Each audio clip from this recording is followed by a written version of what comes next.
I'm telling you, friend, we've had so much success together. I really appreciate Yeah. all the work you and your teams have been doing. Why don't we just stop here and take a look at this vine? As you can see, it really, if you think about how long ago these were planted, Efren, these were planted back in 1983. And you look at these trunks, and they're not as big as the trunks you have at Tualatin. No, at Tualatin we have vines last year they complete 50 years old. 50 years.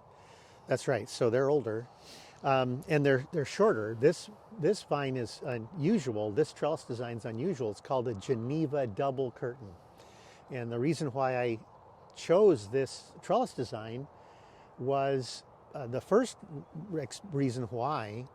It was actually studies were being done at Oregon State University about the productivity of various trellis designs, and one of the things they found with this trellis design is when you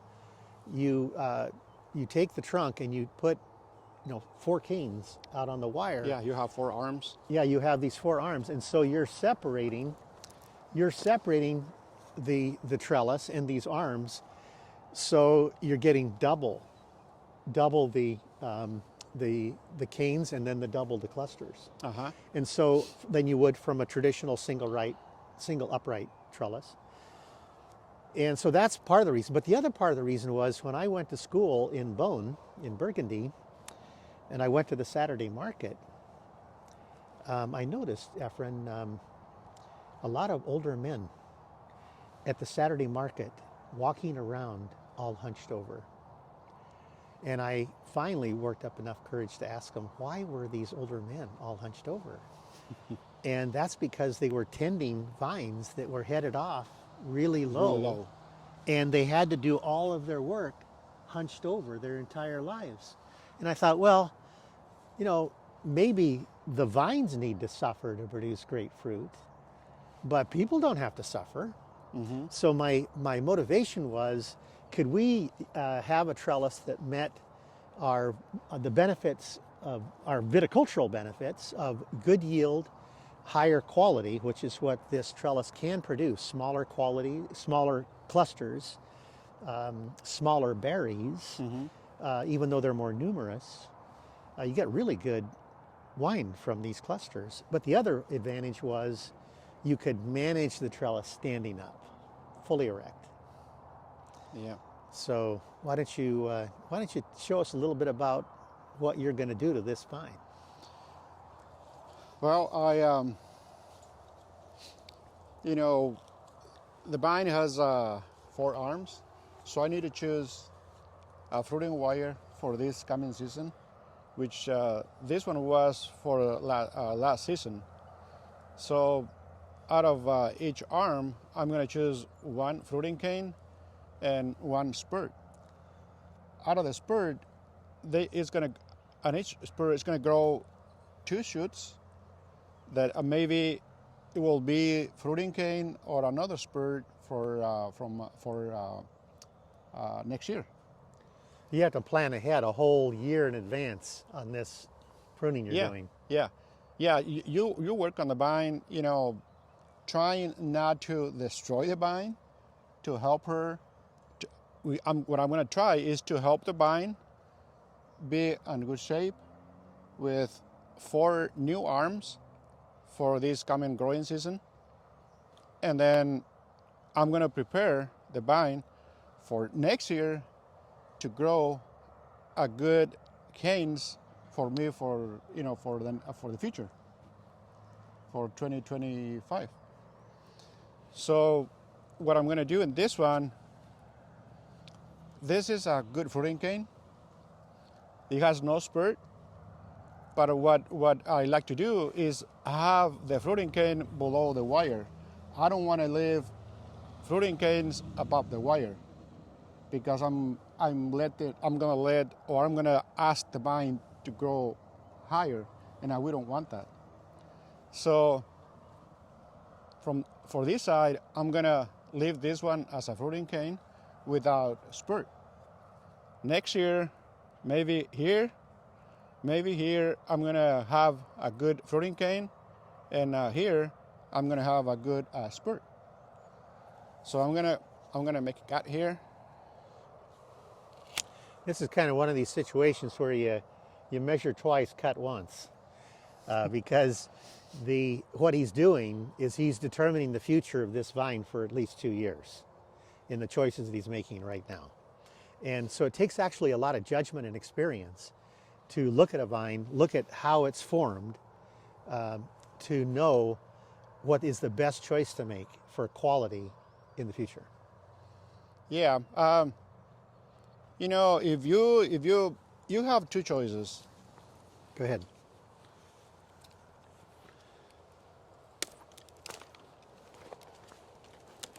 This is called pulling brush. You use your unlappers. There you go. There's exposed. Yeah, so I'm gonna tie this one here. Yeah. For a fruiting cane. So this side is ready, and this one, maybe, some vines they're not gonna have what I need. Like this one, the fruiting cane it's way up here. This one, I can leave it as a fruiting cane, but it doesn't come from that arm. So I'm gonna have to leave. That means it's probably going to be fairly weak. Yeah, right? Because it comes right out of the trunk rather than coming from the arm. And we call this now it's a cane, but on the beginning of the season we call it suckers, because they suck water. So they didn't grow any fruit. So this one it's a little bit too high, but I can leave this one as a spurt. This one hopefully it grows 3 canes that I can choose one for next for the 2025 fruiting cane. He's planning now 2 years in advance just to determine the cane in that year. So I'm gonna make a cut here, and I'm gonna lay this one here on the wire. I'm gonna cut this one here as a spurt, and if I want, I can leave another small spurt here and see if it gets really a strong cane for next year. Now, one of the things he's doing is he's also having to make a judgment about making sure he gets the most out of his trellis and the most out of his ground, the most out of the vine. So he's always thinking about making sure that he fills up the wire. And so he's got this that he will tie down on this wire, and it will get it far enough. He will take it far enough to where the cane that will come from the other vine will meet up. And that way he will fill out the wire. That gives us an opportunity to get the most shoots and the most clusters from this vine. You give him some work to do, haven't you, Efren? Yeah. Okay, why don't you take another look at, take one and explain this next one and what you're going to do. Yeah, this one, this vine is a little bit better than that one. This one has more choices, like here, here, here. Has this one, it has this one. So I can leave this one as a fruiting cane. I can cut here. And either this one or this one, both will work, but I'm gonna leave this one, and I'm gonna leave a spurt here, and I can lay out this one for this side, and I can leave another spurt here. This one, if it grows well, I can get 4 clusters out of this out of that spur. So he's thinking also, how can he make sure that we can afford to farm by leaving enough spurs that will produce enough shoots. From a shoot, you will often get 2 clusters per shoot. Sometimes you'll get 3, and then we end up having to green harvest those and drop them anyway because we want to make sure we have not too much yield on each one of these vines. But sometimes you might only get 1 cluster per shoot. I mean, that grows from the from essentially the base of that shoot. And that's what we're dealing with here. This cane is really just, last year's shoot. And when that shoot grows, like this shoot was just a big green growing shoot last year, and along these nodules were leaves. Now, hidden at the base of these leaves are microscopic little clusters that are forming at the base of those leaves. And they're hidden in there. And when he lays this down, if he chooses this as a cane to lay down, it will produce a fruiting shoot from each one of these nodules. One of the benefits of this trellis design is that as you can see how high up and exposed it is to the sun. What we've learned is when these shoots, these fruiting shoots, are exposed to the sun in the summer, they often produce high quality clusters in their next year, which means at a microscopic level, quality is already being formed, just like a baby. Yeah, and the challenge we have with this type of trellis is, we like the canopy grow down, but for nature, they intend to grow up. So we need to have people come and try to, help this cane roll a little bit so the shoots grow down. And we don't want the canopy grow inside. We want to bring them out here. Yeah, so if you have any extra time, we'd love to have you come out and help Efren and his team, because what they do is they do this what's called canopy management during the growing season, and they're constantly making sure that they keep this area inside this Geneva double curtain open.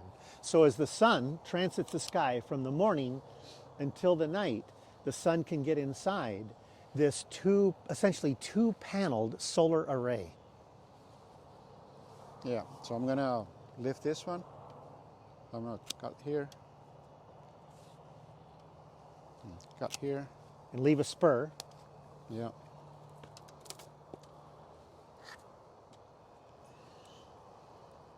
This one. A lot of pressure here, Efren. Yeah.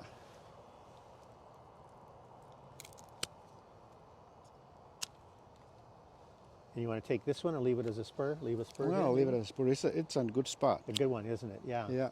So it's a good spot. It's strong. This one he's leaving as a spur for the next year. It's got a really good connection to the vine.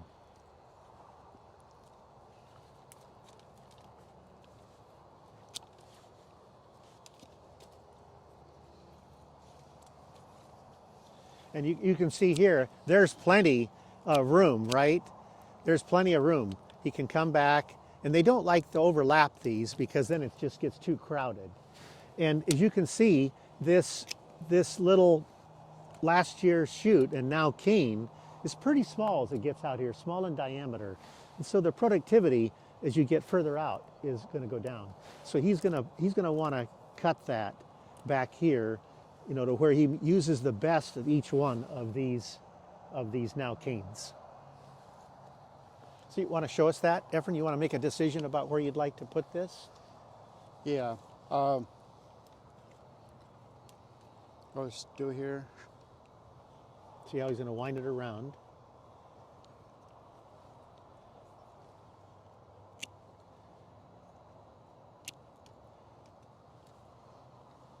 You'll be careful not to damage this.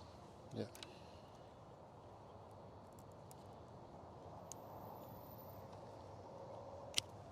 Now to do this right, and to understand this takes years of experience to know what is likely going to produce the best outcome. Yeah. Efren, thank you very much. I don't know how many of you know the story, but Efren has been in the vineyards, our vineyards, longer than I have, and as you know, I'm the founder of the winery. So you're thinking, now how's that possible? Well, what happened was his friend and his colleague, Bill Fuller, he worked for at Tualatin Estate Vineyards. And Bill Fuller started his winery back in 1973, 10 years before I was here planting these vines. And so when we merged our businesses together, I think in 1997, he kept his anniversary date as an employee of Tualatin Estate Vineyard, which meant that he has been in service longer in our company than I have as the company's founder. Yeah, this is my 44th year working with vines. Yeah.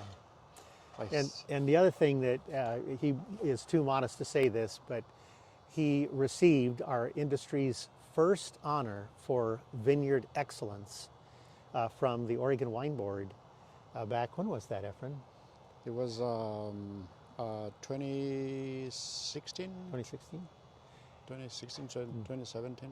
It was the first year the industry had established an award to recognize the highest level of achievement in vineyard management in Oregon. And it was an honor to have Efren receive the very first award.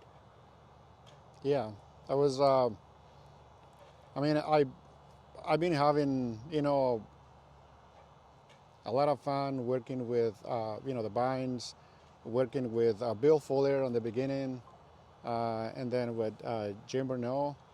You know, I'm really, you know, thank him too much because he gave me the opportunity to grow. I mean, with Bill Fuller, I think I worked with him like 14, 16 years as a winemaker assistant. So I have experience on working with the vines and then on making the wine. Yeah, and now, of course, Efren leads all of our vineyards in the Willamette Valley, which is, I think, in excess of 500 acres now. Yeah, 560. Yeah. And that's just the vines. That's not all the riparian areas and all the other land he has to manage.